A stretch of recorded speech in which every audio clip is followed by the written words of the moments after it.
Selamat sore, perkenalkan nama saya Niwayan Wineka Oktaviani dengan NIM G1A02310028. Saya akan mempresentasikan mata kuliah aplikasi komputer dan IT. Penelitian saya yang berjudul Pengaruh Pemberian Berbagai Dosis Pupuk Kandang Ayam terhadap Pertumbuhan Tanaman Cabai Capsicum frutescens pada media sekam dan juga tanah. Yang pertama pendahuluan, di mana kita akan membahas pentingnya unsur hara dan pemupukan. Kebutuhan tanaman seperti unsur hara esensial untuk pertumbuhan dan perkembangan optimal tanaman. Peran pemupukan sendiri yaitu meningkatkan kesuburan tanah serta memperbaiki kualitas hasil panen.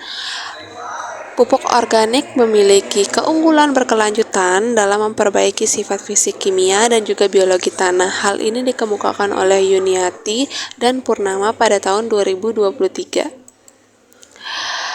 Manfaat pupuk kandang ayam, kandungan makro yaitu tinggi akan nitrogen, fosfor, dan juga kalium. Menurut kesehatan tanah, dapat meningkatkan aktivitas mikroorganisme dan memperbaiki struktur tanah.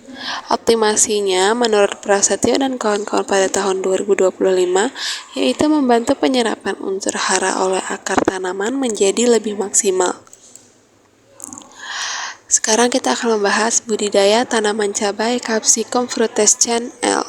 Dari segi nilai ekonomi, komoditas hortikultura, cabai merupakan komoditas yang strategis di Indonesia. Kritikalitas nutrisinya, pertumbuhannya itu sangat sensitif terhadap ketersediaan hara, di mana ketika kekurangan akan menghambat tumbuhan dan kelebihan akan menurunkan kualitas tanamannya.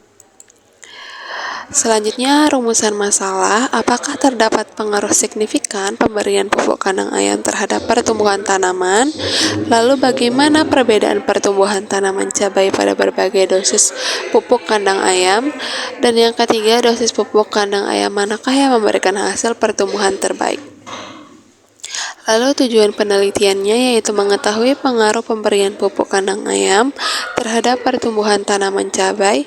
2. Mengetahui respon pertumbuhan tanaman cabai terhadap variasi konsentrasi pupuk kandang ayam. Yang ketiga, menentukan konsentrasi pupuk kandang ayam yang paling efektif dalam meningkatkan pertumbuhan tanaman cabai. Manfaat penelitiannya yaitu menambah informasi ilmiah mengenai penggunaan pupuk kandang ayam pada tanaman cabai, memberikan informasi kepada petani mengenai dosis pupuk yang efektif, menjadi referensi bagi peneliti selanjutnya. Metode penelitiannya, waktu dan tempat penelitian dilaksanakan pada awal April hingga akhir Mei pada tahun 2026 di lantai 4 ruang greenhouse Laboratorium Biologi Lanjut Fakultas Matematika dan Ilmu Pengetahuan Alam.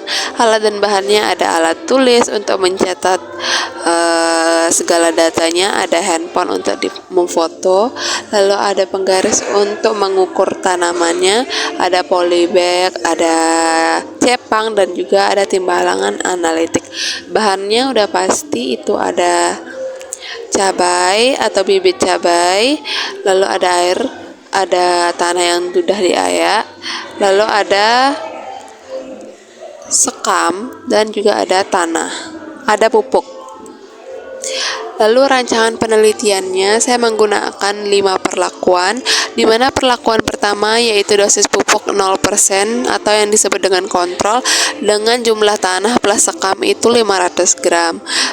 Untuk perlakuan P02 dosis pupuk 25%, perhitungannya itu 25% dikali 500 gram menghasilkan 125 gram pupuk ayam ditambahkan ke dalam perlakuan ini. Lalu yang perlakuan ketiga 50%, begitu perhitungannya sampai perlakuan 05 yaitu dosis pupuk 100%. Prosedur penelitiannya, di mana alur penelitian tanaman cabai. Pertama pastinya persiapan alat dan bahan seperti polybag, tanah, sekam, pupuk kandang, benih cabai, dan alat ukur. Lalu pembuatan tanaman, di mana perbandingan tanah banding sekam itu 1:1, di mana perbandingan tanah banding sekam itu 500 gram, lalu ditambah pupuk kandang yang tadi perlakuan 25%, 50%, 75%, dan 100%. Lalu setelah itu dimasukkan tanah yang sudah diayak dan segala macamnya itu ke dalam polybag, lalu penanaman bibit cabai ke dalam polybagnya.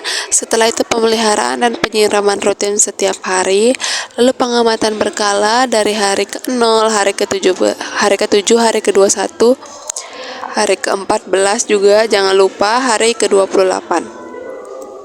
Lalu yang dilihat apa aja, ada tinggi tanaman, jumlah daun, kondisi tanaman, baru setelah itu dianalisis data menggunakan Excel. Nanti dilihat grafik dan segala macamnya. Itu saja yang bisa saya sampaikan. Terima kasih.